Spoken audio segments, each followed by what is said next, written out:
Sa prej begative të ndërum xhamat i përdorim, nuk e dim shiqirin. Sa na që kemi me hangër, nuk e dim se dikush s'ka me hangër. E Allahu do thot agjëro, mos ha tan ditën. Kyre që ka ai tan jetën. Ti tan ditën çka bane? Ai tan jetën e ka mundsi dikush, mendsi se e nxjerr bukën e gojës. Sa njëri mendsi se e mrin ushimin e familjes vet, sidomos ata vëllezër dhe muslimanë dhe motra muslimane që janë për luftë dhe për skami. Allahu ndihmov ya rabbal alamin. Na zgjedh të ndërum xhamat, restoran, menia.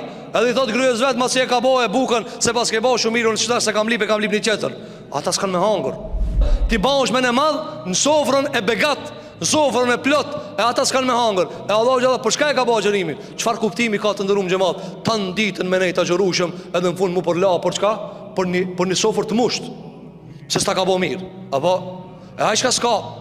Po çish këshir Allahu ti në ato momente kur ti e përbuz begatien e sofrës tane.